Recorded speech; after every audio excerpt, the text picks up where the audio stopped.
झारखंड विधानसभा का बजट सत्र जैसे जैसे अपने आखिरी मुकाम पर पहुंच रहा, वैसे वैसे सरकार और विपक्ष के बीच तल्खियां तेज होती जा रही है। जहां विधायक सरयू राय ने सरकार को घेरते हुए कहा कि पॉल्यूशन विभाग द्वारा लगातार बिना किसी जांच के विभिन्न कंपनियों को नोटिस थमाया जा रहा है। वहीं सरकार की ओर से सामने आए विधायकों ने पूर्व की भाजपा सरकार पर ही आरोप लगाते हुए कहा कि पूर्व की रघुवर सरकार ने जबरदस्ती झारखंड की जमीन को बेचने का काम किया। वहीं हजारीबाग में रामनवमी के मुद्दे पर भी जमकर सत्ता पक्ष और विपक्ष के बीच बयानबाजी हुई। आइए सुनाते हैं क्या कुछ कहा विधायकों ने। बयाता सबकी चिट्ठियों की कॉपी थी कि सबको साहेबगंज जिला में प्रदूषण नियंत्रण बोर्ड के सचिव ने ये लिखा है। इसलिए मैंने अपने प्रश्न के दूसरी कंडिका में साहेबगंज का लिखा था। इन्होंने पूरे झारखंड का उत्तर नहीं दिया, तो साहेबगंज का दिया। मेरा एक और प्रश्न था कि प्रदूषण बोर्ड नियंत्रण बोर्ड के नियमावली के अनुसार सचिव को अधिकार नहीं है, ये पूरे बोर्ड को अधिकार है, बोर्ड तय करेगा। तो ये बताएं सरकार की सचिव बोर्ड की तरफ से दिए हैं या अपनी तरफ से दिए हैं, उत्तर मंत्री नहीं दे सकते। अभी भी इस मामले में सदन की समिति बन जाए तो कई और बिंदुओं की जांच उसमें आ जाएगी जो सीधे इससे नहीं जुड़ा हुआ है हमारे प्रश्न से। तो आपने जो प्रश्न किया वो सारी बिंदु इसमें आ सकते हैं, या विशेषाधिकार हनन का प्रस्ताव स्पीकर साहब स्वीकार कर लें तो उसकी प्रोसीडिंग चलेगी, तो उसमें ये सारे बिंदु आ सकते हैं। इसलिए केवल मेरे और मंत्री और अधिकारियों के बैठ जाने से इसका समाधान पर आदरणीय लालू प्रसाद यादव जी की स्वास्थ्य लाभ के लिए हम लोग जो है हायर अथॉरिटी को भेज रहे हैं और उनको एम्स दिल्ली भेजा जा रहा है ताकि उनका जो है समुचित इलाज हो सके। क्योंकि आप जानते हैं उनको किडनी की एक गंभीर समस्या है, तो उसको लेकर भी उनका क्रिएटिनिन 4.6 के करीब है, जो काफ़ी चिंता का विषय है। इसलिए उनको उच्च स्तरीय इलाज के लिए एम्स दिल्ली रेफर किया जा रहा है। कब शिफ्ट किया जा रहा है? संभवतः आज से कल तक शिफ्ट किया जाएगा।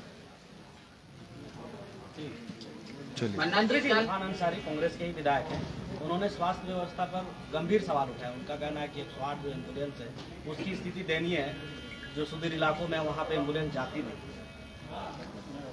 माननीय विधायक हमारे छोटे भाई हैं, यदि कुछ राजहित में कुछ अच्छी बातों को कह रहे हैं और कुछ अच्छे सुझाव दे रहे हैं तो उन सुझावों पर ध्यान दिया जाएगा और उनके सुझावों पर आवश्यक कार्रवाई की जाएगी। पेट्रोल डीजल महंगा हो रहा है, रसोई गैस भी महंगी है। आज 50 रुपये हो गया फिर। अब तो ये तो जनता जान चुकी है कि अब चुनाव पार हो गया है, तो चुनाव जैसे ही चुनाव समाप्त हुआ है और सारी व्यवस्थाएं भारतीय जनता पार्टी की ठीक ठाक हो गई हैं, तो फिर से वही जो नारा बुलंद किया करते थे कि बहुत हुआ महंगाई की मार अबरी मोदी सरकार, तो आप देख लीजिए कि महंगाई किस तरीके से चरम पे पहुंच रही है और महंगाई का क्या आलम है। ये तो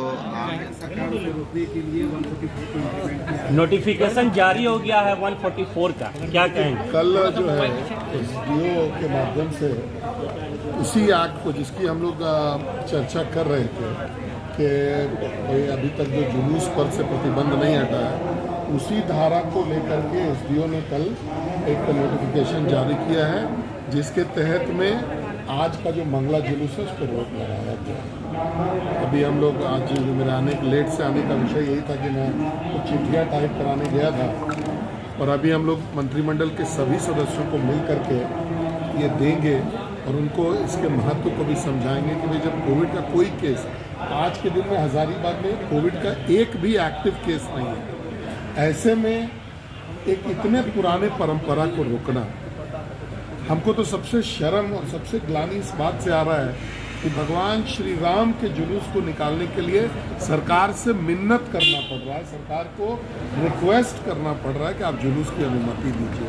ये किस राज्य में हम लोग आ गए हैं, आप सोच सकते हैं। इरफान अंसारी कह रहे हैं कि बीजेपी और आरएसएस के जो लोग हैं वो जुलूस में जाते हैं, हंगामा करते हैं, इसी वजह से ये कवायद हुई। ये परंपरागत तरीके से ये 100 साल पुरानी जुलूस है। अगर इसमें बीजेपी के लोग और आरएसएस के लोग ही जाते हैं, अगर ऐसा इरफान भाई का मानना है तो वो ही सही, लेकिन 100 सालों से जो परंपरा चली आ रही है उस परंपरा को आगे निकालना चाहिए, आगे बढ़ना चाहिए। वैसे मैं आपको बताऊं कि पूरा हजारीबाग में जितने हिंदू हैं, एक एक लोग का आस्था इस जुलूस पे है, इस त्यौहार पे है। साथ ही साथ सरहुल का भी त्यौहार इससे जुड़ा हुआ है। 4 दिन आगे पीछे में सरहुल भी होता है और सरहुल पे भी यही पोजीशन जो आज रामनवमी को लेकर के है।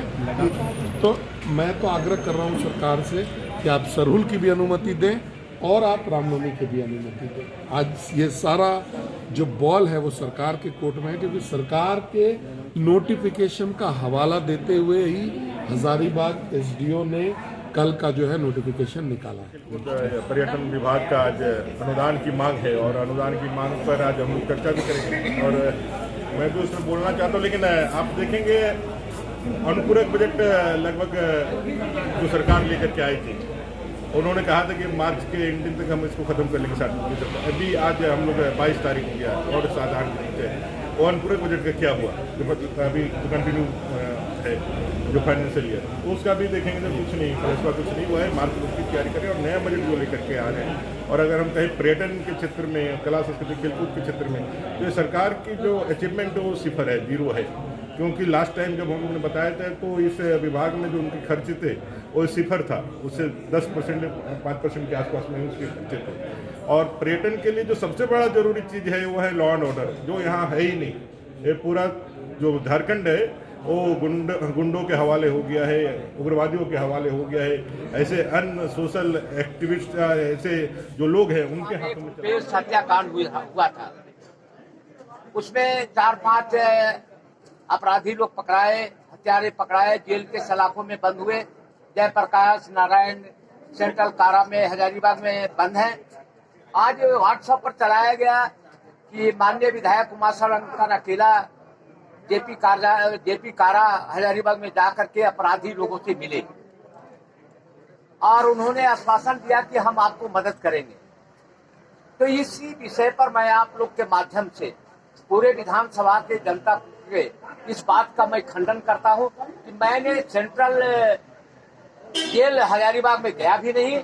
आज इस प्रकार से कुछ शरारती तत्व जो हमारा विरोधी है, इस प्रकार से मेरे चरित्र पर हनन करने के लिए और अपराधी को संरक्षण देने के मेरे ऊपर जो आरोप लगा रहा है वो बिल्कुल निराधार है। इस प्रकार से जो भ्रांतियां फैलाई जा रही है, इस प्रकार से भ्रांतियां यानी कि मदद कर जो हम लोग कर रहे हैं उससे वंचित करना चाहते हैं। इसलिए आप लोगों के माध्यम से मैं कहना चाहता हूँ, मेरी मंशा हमेशा जुल्म के खिलाफ लड़ाई लड़ रहा है। कारण है कि मैंने 2016 में कवि कुमार गुप्ता की हत्या हुई थी और उसकी लड़ाई मैंने लड़ा था जब मैं 2016 में विधायक नहीं था, लेकिन उसकी लड़ाई कोई नहीं लड़ा। मैंने लड़ाई लड़ करके अपराधी एक मुस्लिम परिवार के लोग थे, उसकी हत्या किया था। उसका विरोध करके मैं कोडरमा जेल में उस अपराधी को आज बंद है और यह हम पर आरोप लगाया जा रहा है कि अपराधी को मदद करे। मैं हमेशा अपराधी का विरोध किया हूँ, अत्याचार का विरोध किया हूँ, शोषण जुल्म का विरोध किया हूँ। इसलिए मैं उसे जो व्हाट्सएप पर चलाया जा रहा है वो बिल्कुल खंडन करता हूँ। यही मैं आप लोग के माध्यम से। जेल में नहीं गए थे? मैं नहीं जेल में गया था। कोई प्रूफ बता देगा तो मैं विधानसभा से रिजाइन कर दूंगा।